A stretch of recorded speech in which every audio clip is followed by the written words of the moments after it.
So in the studio, I have a 24-inch M1 iMac, an M1 Mac Mini, and an M1 MacBook Air. And in this video, I'm going to reveal how I use all three of those Macs to run this business.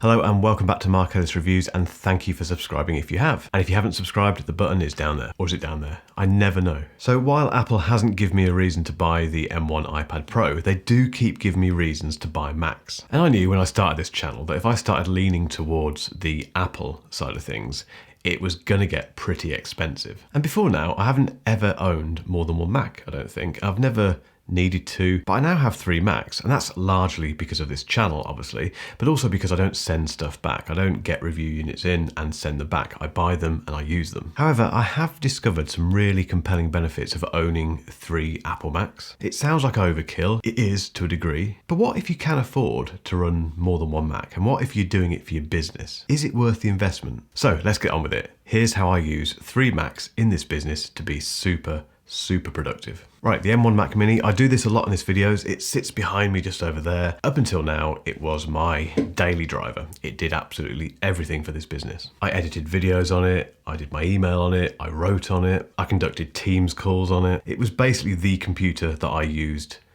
wholesale. And there's a really good reason for that. Firstly, it's got the M1 chip in it, and I wanted to experience the M1 chip in a desktop computer. And secondly, if you're not familiar with the Mac Mini, it's just such a great little device. It's just a box. It's a box with a computer in it. That's it. You don't get anything else when you buy one. So you have to buy a mouse, keyboard, monitor, all the peripherals, webcam obviously, all the stuff you need to turn it into a fully functioning computer. But even adding all that stuff on, it's still I think, the most affordable route into a brand new Mac and into macOS. It does have some issues, and I have covered those in a long-term review, which I will leave a link to above. But those issues are dwarfed by just how powerful that thing is, and it's just a joy to use. These days though, it's had a bit of a change in role, if you like, in this business. So it sits behind me for one very simple reason. It doesn't sit on this main desk anymore. And the reason for that is that it is just my video editing station.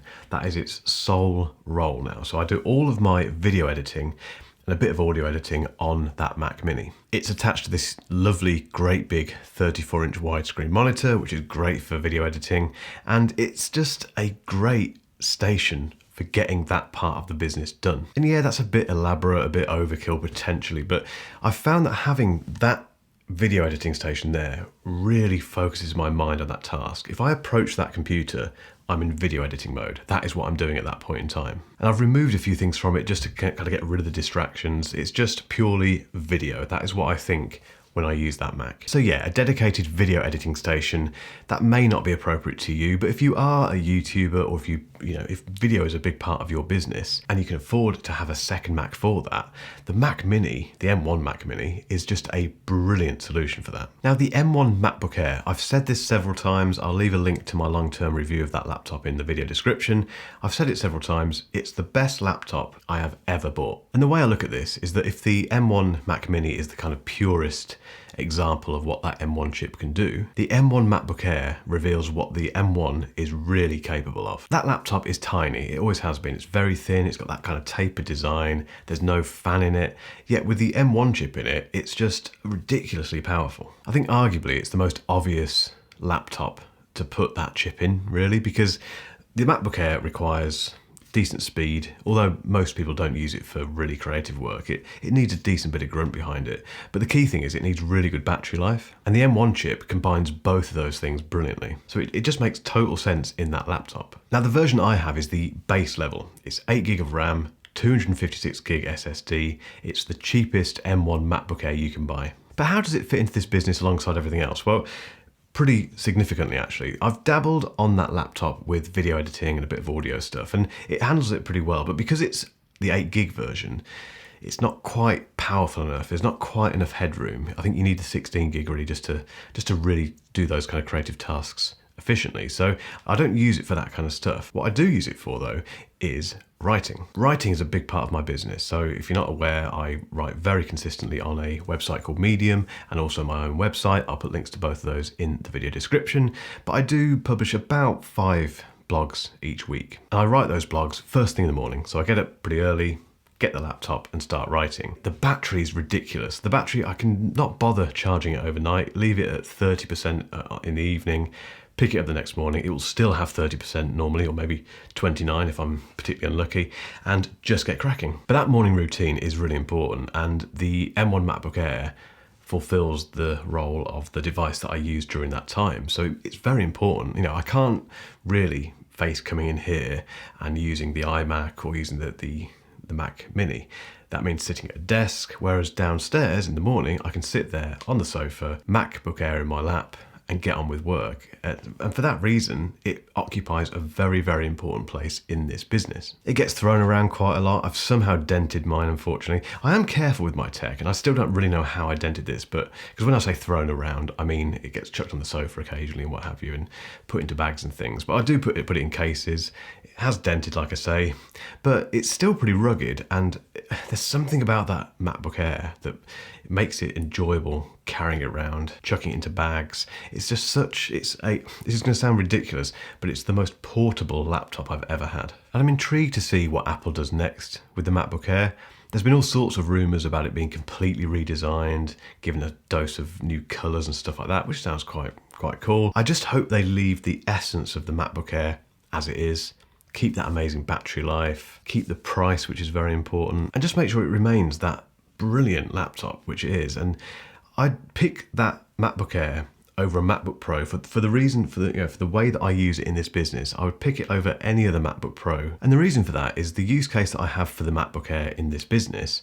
I'd always pick a MacBook Air for that use case. I would never go for a MacBook Pro. It wouldn't make sense. There'd be too much power there that I wouldn't use. So as a writing tool and email and all that kind of stuff, it's just perfect. The 24-inch M1 iMac, which is sat here in front of me, is a really interesting computer because I would not have bought it if it wasn't for this channel. There's one reason for that, and it's the screen size. I've always been a big screen guy, so big 34-inch widescreen, ultra widescreen monitor behind me, 27-inch iMac downstairs somewhere at the moment. I've always gone for the bigger screens, so the idea of buying the smallest screen iMac is a bit alien to me. But I bought this one to review, obviously, but also because it's the only iMac you can buy with an M1 chip in it, and it's a brand new design. I won't go into the design in this video. I've done a full review of the iMac 24-inch, which I will leave a link to above, but suffice to say, spoiler, I think it's fantastic. And my intention with this review unit originally, which again I've purchased, it's not been sent to me, I've bought it with my own money,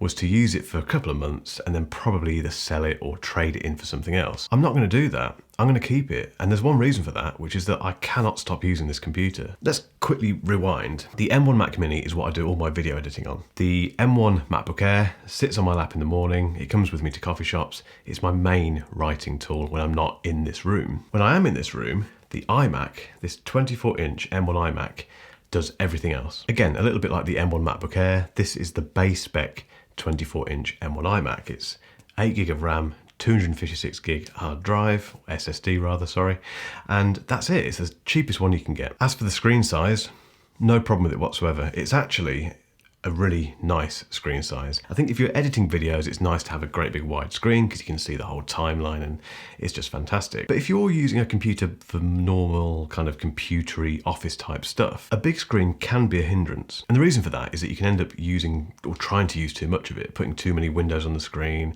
having 3 apps open at once. You tend to use too much screen estate, and as a result, you end up being less productive. With this 24-inch iMac, I found that most of the times, max, I'll have 2 windows open at the same time if I need to reference something while I'm doing something else, but most of the time, I'm working pretty much full screen. The key thing is that I don't miss that 27-inch screen at all. And in terms of the role that this plays in my business, I kind of think of this iMac as the office manager of the business. And what I mean by that is that it's the device that I need to use. It kind of carries the business through the day. It lets me do all my admin tasks. It lets me work with other people across the world. And it does all the stuff that isn't particularly creative, but is absolutely essential in order to get the bills paid and get the business running and growing. If I wasn't running this channel, I would have missed out on this computer. So if you're on the fence about the 24-inch iMac, spec it up to whatever you need and buy one, because they're fantastic. It looks stunning. The only problem with mine is that it is facing a wall, so I can't see the best part of it, which is the rear colour and the Apple logo. But that has no bearing in what it does for me in this business. It's just such an important computer to get stuff done. So there you have it. That's how I use 3 Macs in one business just for myself. No justifications, no excuses, no stretched reasons for doing so. Okay, I get it. If you're watching this thinking you do not need 3 Macs, you've got a point. No one needs more than 1 Mac really. I could do everything I've discussed today on one of these Macs, 100%. But I found it useful to have 3. And I know that if you're still watching this, you're probably wondering whether you should get more than 1 Mac as well. And if you're thinking about it, if you can afford it, if you've got the budget, if you think for your business it will make you more productive or it means you can get products out the door quicker, go for it. Equally, if you are already using more than 1 Mac in your business or for your hobbies or whatever it might be, let me know what you're doing with those Macs in the comments. And lastly, if you want to find out what I think about the iMac in a full review, keep watching for that video. But in the meantime, thank you so much for watching as always, and I'll catch you next time.